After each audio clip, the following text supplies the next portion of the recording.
La forêt noire est une forêt luxuriante, avec des arbres majestueux mais silencieux, qui ne laissent pas assez transparaître la lumière de la demi-lune qui veille sur elle. Des cris d'animaux, des bruits de toutes sortes composent une symphonie lugubre qui se mêle à un silence glacial. Les fleurs sont au repos.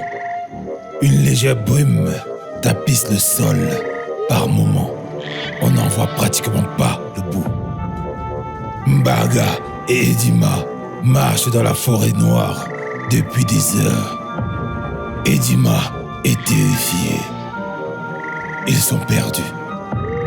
Mbaga porte la pierre de Kabeyene à son cou et tient énergiquement la lampe tempête devant lui. Edima les suit de très près. Il peut pratiquement sentir son souffle sur son dos. On est perdu. Non. Kabeyene nous a demandé d'avancer sans revenir sur nos pas. Lorsque la pierre se mettra à briller, on sera arrivé. Je veux rentrer. Il y a plein de bruit étrange. Et la lampe tempête veut déjà s'éteindre. Arrête de pleurer. Tu es toujours comme ça. Tu as déjà 10 ans, hein? Tu n'es plus un bébé. Ne m'appelle plus bébé. C'est toi qui es toujours là dans tes mauvais coups. Je suis là pour te sauver. Et tu vas me suivre. Comment si tu passes ton temps à pleurer? Un craquement de branches, soudain, mais peu perceptible, capte l'attention de Mbaga. Tu as entendu? Entendu quoi? Edima, qu'est-ce qu'il y a? Un serpent. Edima, non, non. Alerté par le cri d'Edima, Mbaga se retourne et voit Edima qui fait face à un serpent. Sa couleur verte et ses yeux rouges chatoyants tétanisent la jeune fille qui peine à bouger face au reptile. Il se saisit instantanément d'une branche qui traînait près de lui. Mais au moment de frapper, il sent une brise fraîche. Un immense oiseau le dépasse et saisit de ses serres puissantes le cou du serpent. Il le décapite à la vitesse d'éclair, le tout en plein vol. Il se pose alors face à Edima qui cherche à reprendre son souffle après ce moment terrifiant. Ne crains rien, petit homme. Je l'ai eu. Tu n'as rien? Un hibou qui parle. Un hibou qui parle. Le mystérieux oiseau est un hibou majestueux. Il n'a pas une taille commune. Elle est proche de celle d'un enfant. Son plumage noir, parsemé de plumes couleur terre, est un camouflage excellent pour la nuit noire qui le rend presque invisible. Mais ses yeux, aussi jaunes et brillants que le soleil, sont eux bien visibles. La lumière de la lune laisse transparaître son visage taciturne et il dégage un charisme presque glaçant. Mbaga se place devant Edima. Aria! Qui es-tu? Je suis Akun, gardien de la forêt noire. Vous êtes loin du territoire des humains. Que faites-vous seul ici? Tu n'es pas un ennemi? Non! Sinon, pourquoi aurais-je secouru ton ami? Ok. Merci d'avoir sauvé Edima. Même si j'allais le faire, nous nous rendons à la forêt embrumée. La forêt embrumée est la demeure des esprits. Vous vous y rendez tout seul? La forêt noire est immense. Vous Vous n'y arriverez jamais comme ça. Puis-je vous proposer mon aide? Wouhou! Si tu peux nous y amener, pas de problème. Edima se redresse et poussette son cabas de ses mains furieusement. Elle regarde Akon d'un air méfiant. Pourquoi devons-nous te faire confiance d'abord? Si ça se trouve, tu veux nous amener pour nous manger. Les hiboux ne mangent pas les humains. Nous ne sommes pas des monstres. Wouhou! Nous voyons dans la nuit. C'est pourquoi nous surveillons la forêt depuis les temps immémoriaux. Wouhou! Si vous voulez trouver votre chemin, vous n'avez d'autre choix que de me faire confiance. Edima fait la moue. Mbarga se rapproche d'elle et lui pose la main sur l'épaule. Ne t'inquiète pas, Edima. S'il était méchant, il ne t'aurait pas sauvé la vie. On va le suivre. Certainement. Wouhou! Mais dis-moi, petit homme, quelle est cette pierre que tu as autour du cou? C'est une clé qui nous mènera à la forêt et avec laquelle nous pourrons entrer. Cette pierre avait disparu et appartenait aux légendes. C'est une bonne chose que tu l'aies. Sans elle, nous n'aurions jamais pu entrer. C'est une chance que tu l'aies. Wouhou! Suivez-moi, tu regardes. Je vais passer devant. Wouhou!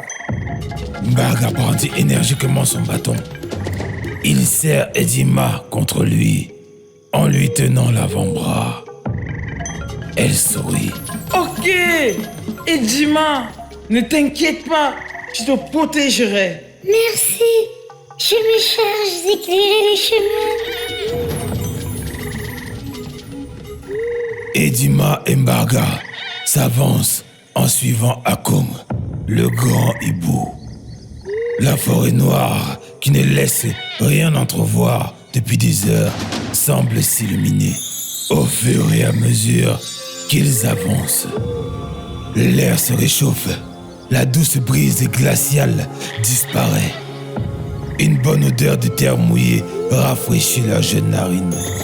Les fleurs sur le chemin commencent à briller sur leur passage. Des lucioles apparaissent et les suivent sur le chemin. C'est magique. Wow! Regarde, Marga. Les fleurs s'illuminent. On voit dans le noir. Je te l'avais dit. Tout est réel. Tu me crois maintenant? Je t'ai toujours cru. Je te l'ai déjà dit.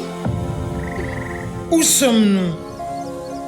C'est la forêt des esprits? Nous sommes à la rivière de la forêt noire. Voilà l'entrée de la forêt embrumée. Le grand arbre là-bas. Nous sommes arrivés. Regarde la pierre. Wouhou! Wow! Elle brille d'une magnifique couleur verte. Avançons jusqu'à l'arbre. C'est lui, le gardien de la porte du monde des esprits. Il dort depuis de nombreuses lunes. Wouhou! On l'a fait. On est arrivé. On va sauver nos amis et le village. Oui, c'est merveilleux. Et Kabine aussi. Elle sera fière de nous.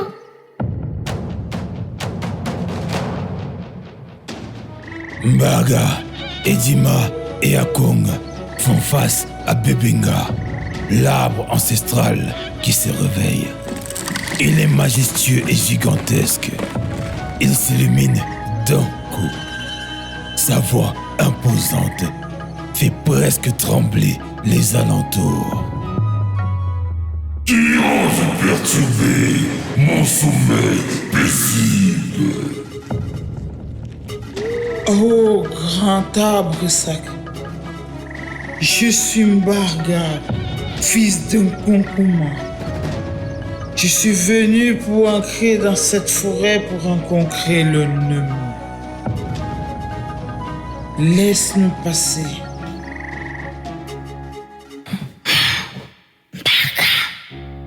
Où as-tu appris à parler aussi bien?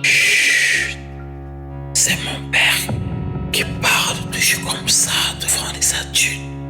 Je fais seulement comme lui.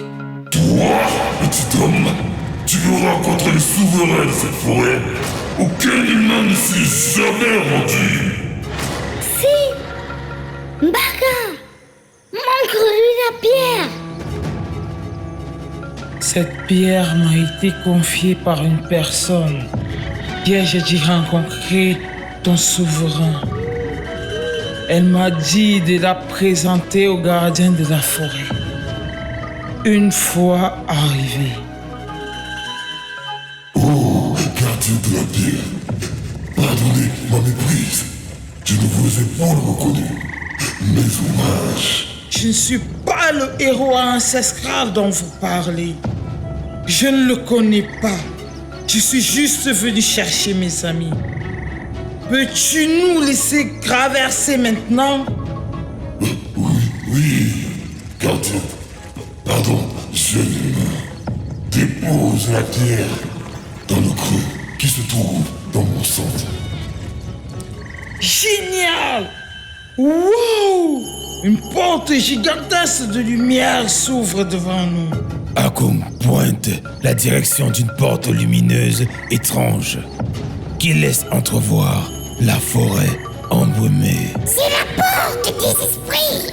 Dépêchons-nous de la franchir. Tu peux entrer, mais laisse la pierre. Elle gardera la porte ouverte pour que vous puissiez revenir.